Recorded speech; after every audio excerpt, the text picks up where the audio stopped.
no more. Turn down the lights. Sink back in your chair and don't look into the shadows. In the shadows, there may be moving things.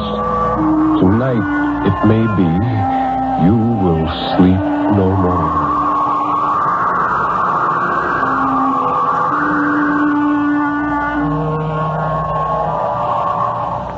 I'm going to get well, Marianne. I'm not going to die. Aren't you disappointed? No, it's not true. It's not.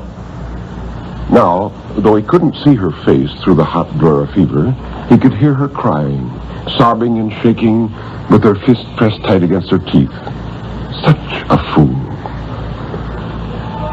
On the 8th morning, Marius woke full of strange, fiery brilliance, as if all his flesh were glass not yet cooled from the furnace. He knew the fever was worse, close to its crisis, and yet it no longer had the quality of darkness and mists. Everything was sharp and clear. The red of his necktie, hanging in the corner of the bureau mirror, was aflame. He could hear the minutest stirrings down in the kitchen, the breaking of a matchstick in Marianne's fingers as clear as a pistol shot outside her bedroom window.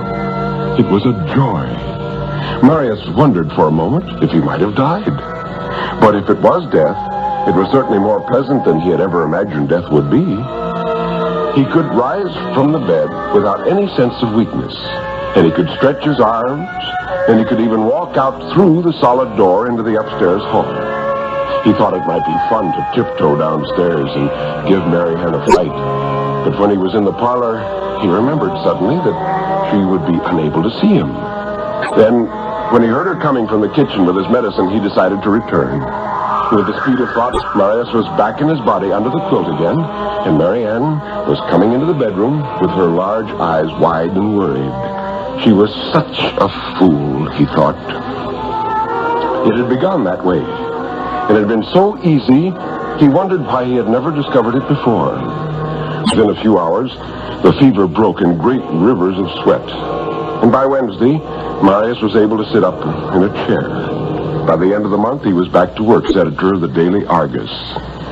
But even those who knew him least were able to detect in the manner of Marius Lindsley that he was a changed man and a worse one. And those who knew him best wondered how so malignant a citizen, such a confirmed and studied misanthrope as Marius, could possibly change into anything worse than he was. Some said that typhoid always burned the temper from the toughest steel, and that Marius's mind had been left a dark and twisted thing. At prayer meeting on Wednesday nights, the wives used to watch Marius's young wife and wonder how she endured her cross. She was such a pretty thing.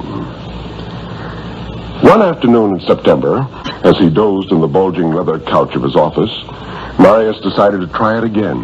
The secret, he knew, lay somewhere on the brink of sleep. If a man knew that, any man, then he would know what Marius did. It wasn't more than a minute later that Marius knew that all he would have to do to leave his body behind was to get up from the couch.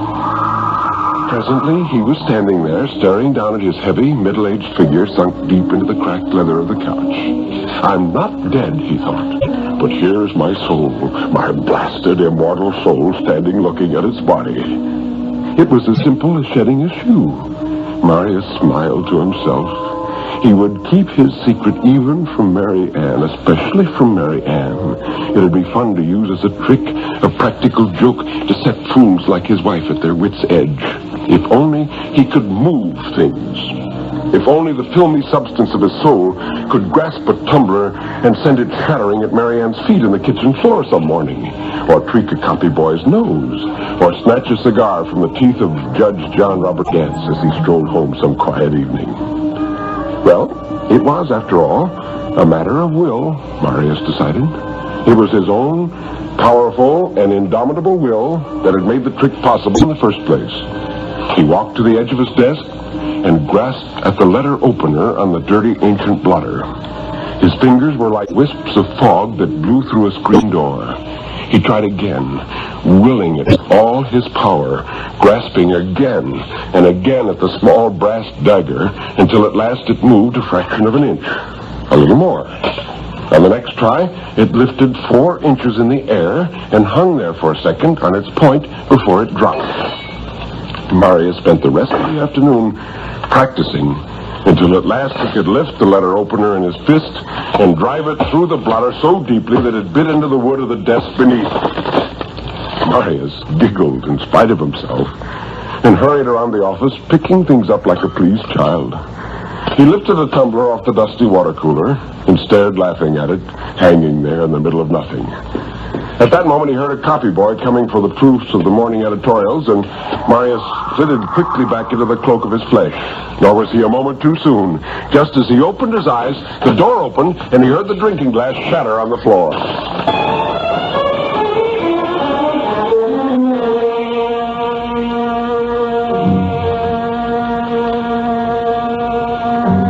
That evening, Marius said, "I'm going to take a nap before supper, Marianne."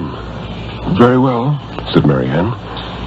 He watched her young, unhappy figure disappearing into the gloom of the kitchen, and he smiled to himself again, thinking what a fool she was, his wife.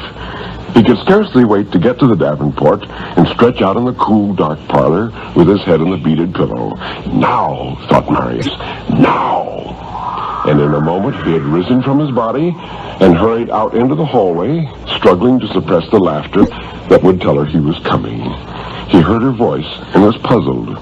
She was saying, "Oh, you must go. You mustn't ever come here when he's home. I've told you that before, Jim. What would you do if he woke up and found you here?" Marius rushed to her side, careful not to touch her, careful not to let either of them know he was there, listening, looking, flaming hatred growing slowly inside of him. The man was young and dark and well-built and clean-looking. He leaned against a half-open screen door, holding Marianne's free hand between his own. His round, dark face bent to hers, and she smiled with a tenderness and passion that Marius had never seen before. And the man said, I know all that, but I can't sit thinking about him beating you up that time.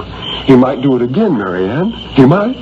He's worse, they say, since he had the fever. Crazy, I think. I've heard him say he's crazy. Look, don't put it off anymore. Run away tonight. We can take a steamboat to Louisville, and you can get a divorce, and you never have to put up with him again. I got 2 tickets for Louisville right here in my pocket on the Nancy B. Turner.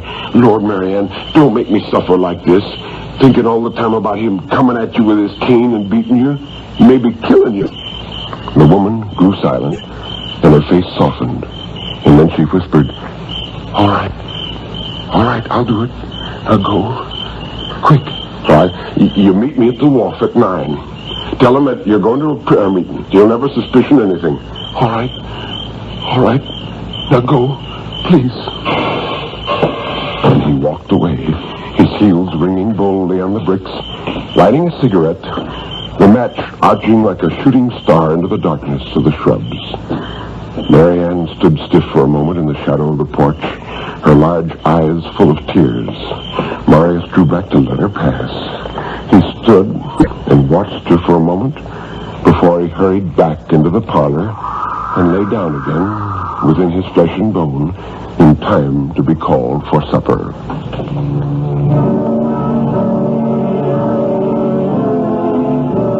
Later, Marius went down to the dock and, searching the passenger list of the Nancy B. Turner, discovered that Marianne and the man had reserved 2 staterooms, number 3 and number 4. Marius asked for stateroom number 5, next to the room that was to be occupied by Jim O'Toole, the man Marianne was running away with. Marius was on the boat early, struggling with his small horsehair trunk, and presently he was in his stateroom. At 9 o'clock, a man and a woman hurried up the gangplank together. The water lapped and gurgled against the wharf, and off over the river, lightning scratched the dark rim of the mountains like the sudden flare of a kitchen match. Marius lay in his bunk. He had stiffened as he heard Marianne's excited murmur suddenly just outside his stateroom door, and the voice of the man answering her, comforting her. Lightning flashed and flickered out again over the Ohio hills and lit the river for one clear moment. Marius saw all of his stateroom etched suddenly in silver from the open porthole. The mirror, the washstand, bowl, and pitcher. The horsehair trunk beside him on the floor. Marius smiled to himself, thinking how easy it would be, wondering why no one had thought of such a thing before. Marius rose and slipped past the sleeping porter, making his way for the white-painted handrail at the head of the stairway. Once Marius laughed aloud to himself as he realized that there was no need to tiptoe with no earthly substance there to make a sound. He crept down the narrow stairway to the gallery. The Negro cooks sat around the long wooden table eating their supper. Marius slid his long shadow along the wall toward the row of kitchen knives lying freshly washed and honed on the zinc table by the pump. He chose the longest of them all and the sharpest, a knife that would shear the ham clean from the hog with one quick upward sweep. In an instant, Marius swept the knife from the zinc table and darted into the gloomy companionway. The porter was still asleep, and Marius laughed to himself to imagine the man's horror at seeing the butcher knife, its razor edge flashing bright in the dull light, inching itself along the wall. But it was a joke he couldn't afford. He bent at last and slipped the knife cautiously along the threadbare rug under the little ventilation space beneath the stateroom door.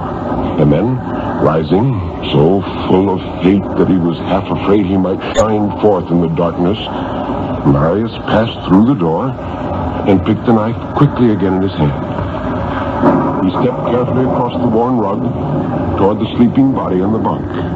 He felt so gay and light, he almost laughed aloud. In a moment, it would be over, and there would be one full-throated cry, and Mary Ann would come beating on the locked door, and when she saw her lover... With an impatient gesture, Marius lifted the knife. His arm flashed. It was done. Fainting with excitement, he leaned in the darkness to brace himself. His hand came to rest on the harsh, rough surface of the horsehair trunk. "Oh, my Lord!" screamed Marius. "Good Lord! I'm in the wrong room! The wrong room!" And he clawed with fingers of smoke at the jetting fountain of his own blood.